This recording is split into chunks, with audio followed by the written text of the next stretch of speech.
Welcome back to the news at 10.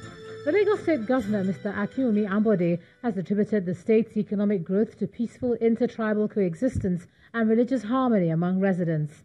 The Governor Ambode was speaking during a courtesy visit of the national leadership of the Full Gospel Businessmen's Fellowship International to the state's house in Alausa, Ikeja. The governor told his visitors that Nigeria is in dire need of credible leaders to save the country from its current socio-economic challenges.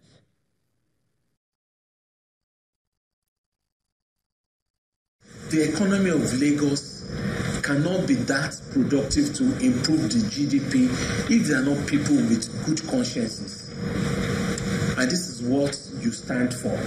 It's not enough for you to have resources. It's not enough for you to have people that can do productivity.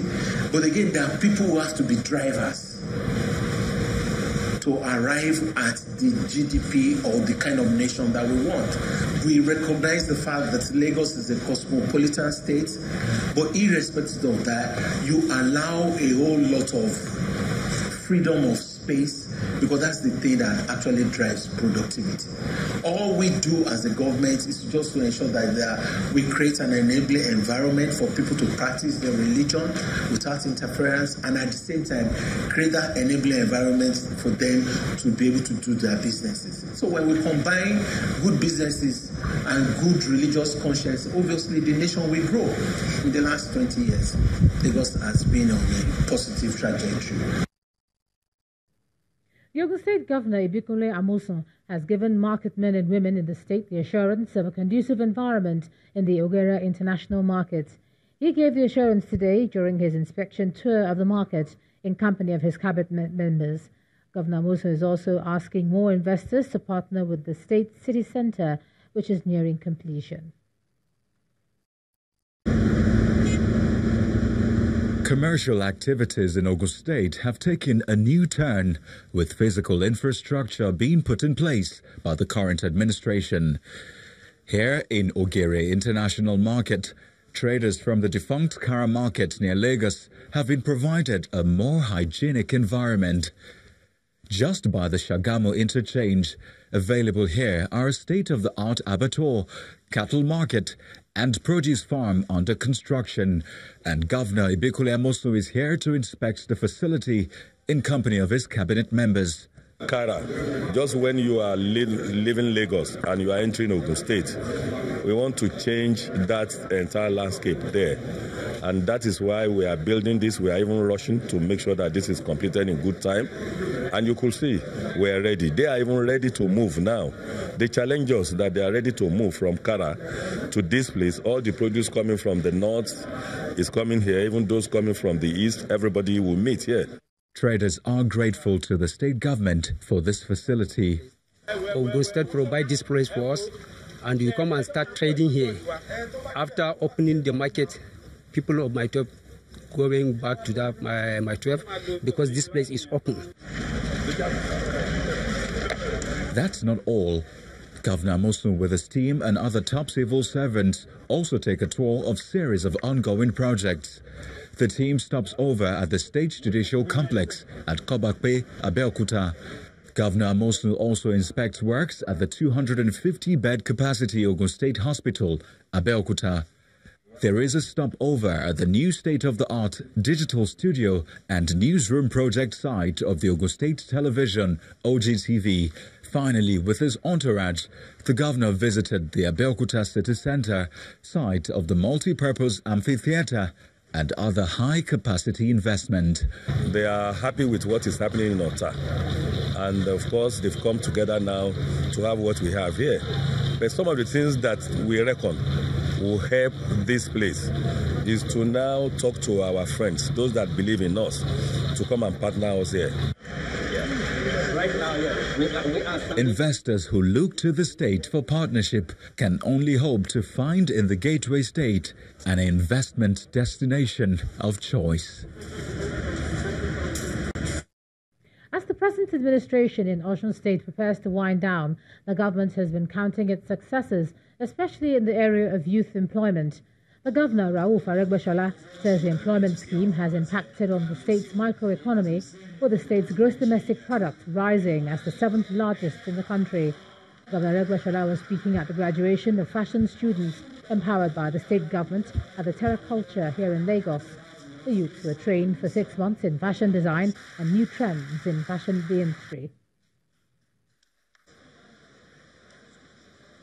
I must commend the youth of this time.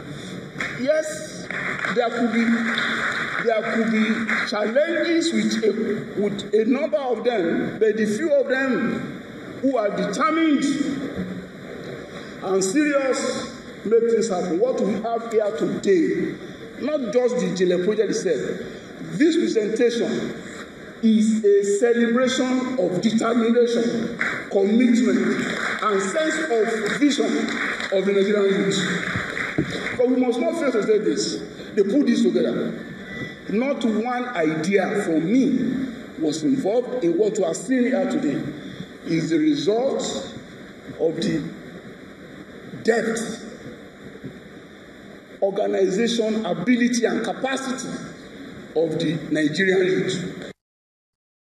The River State Governor Nyesom Wike has described the relocation of the headquarters of multinationals from the Niger Delta as unfair and a move that does not engender national unity. According to him, the economy of the region and thousands of Niger Delta youths have been denied the opportunity for development. The governor was speaking during a courtesy visit by the Nigerian multinational company to the Government House in Port Harcourt. We must tell ourselves the simple truth. If we must move on, it doesn't matter. It doesn't matter. I mean, nobody can accept what we are seeing today.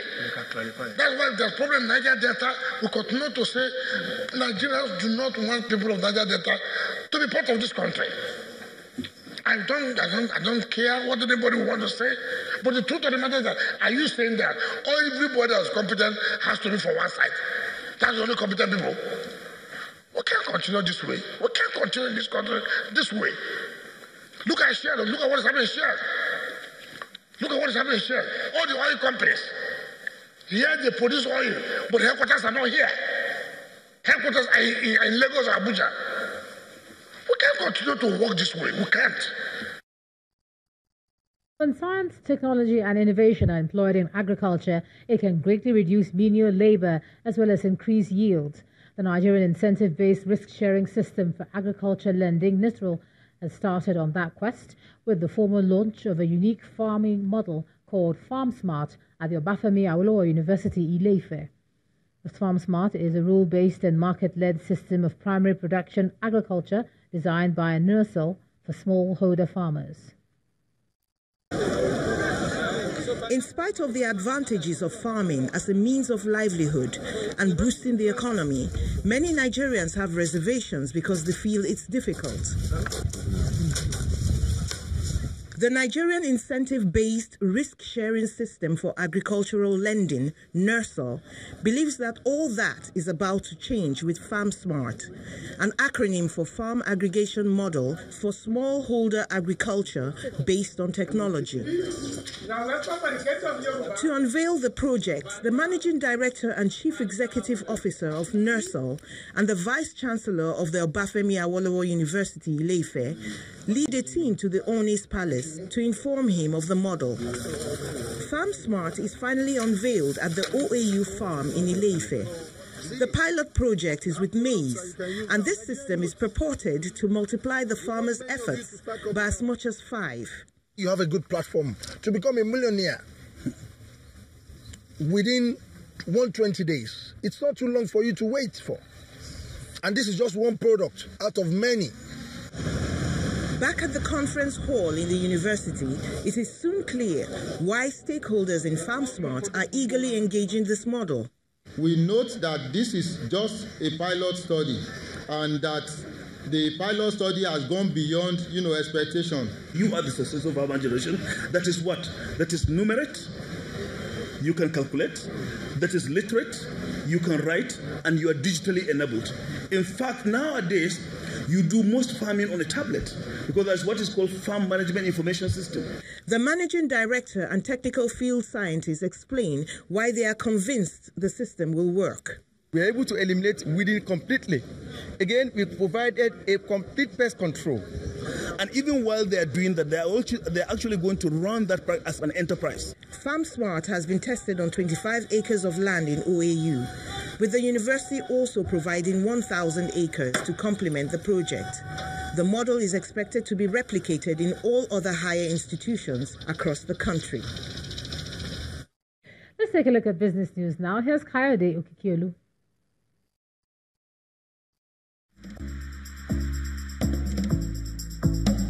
You First. First Bank.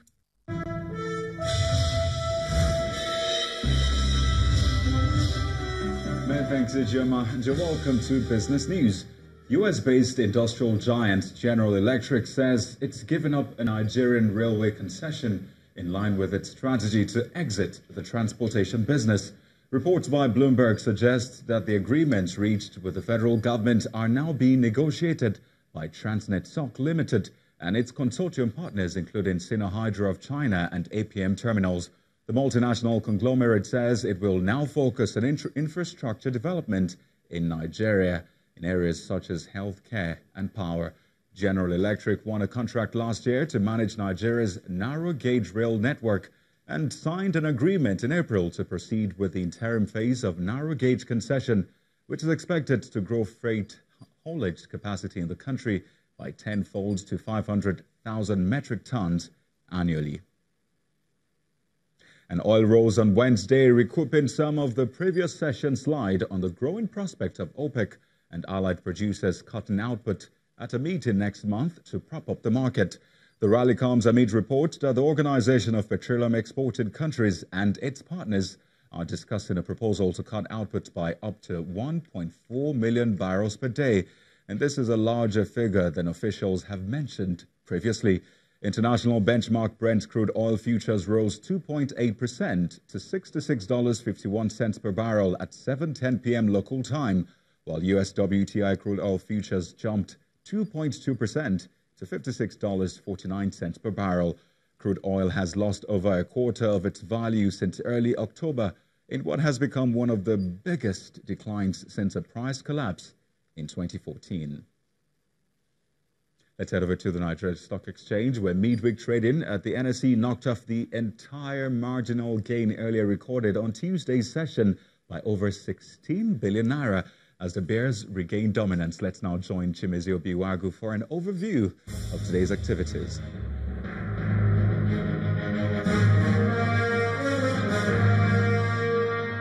Thank you, Kayode, and welcome to the Stock Market Report. The equities market couldn't sustain Tuesday's positive sentiment as volatility continues.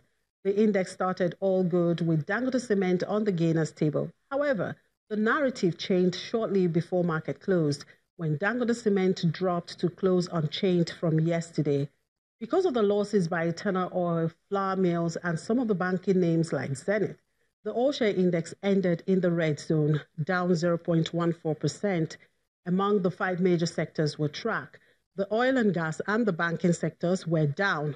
Insurance reversed yesterday's loss by 0.21%. The industrial sector and the consumer goods gained marginally. Now, Lafarge was supposed to present its facts behind the figures today, but that was postponed due to the Capital Market Committee meeting, which started today. Today's deal was 2,726. Transaction volume closed at 229 million shares, while value was about 2 billion naira. Our traders are hoping for a piece of information from the Capital Market Committee that can spur investors' appetite in the market again. And that was the Stock Market Report. I'm Chimezi Obiwagu. Back to you, Kayode.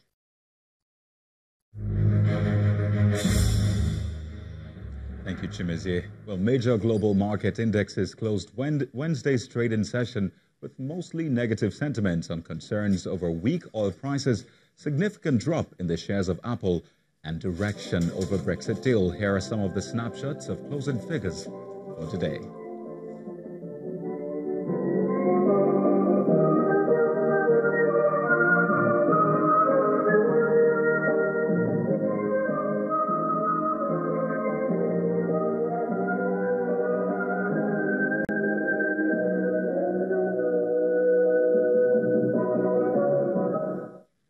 And that's business news for tonight. Thank you for watching. I am Kayode Okikiolu.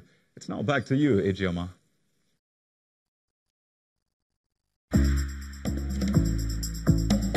You first. First Bank. Thanks, Coyote. Still ahead on the news at 10, reigning African women's champion Super Falcons arrive in Ghana for defense of African Cup of Nations title. That's on 4th. Stay with us.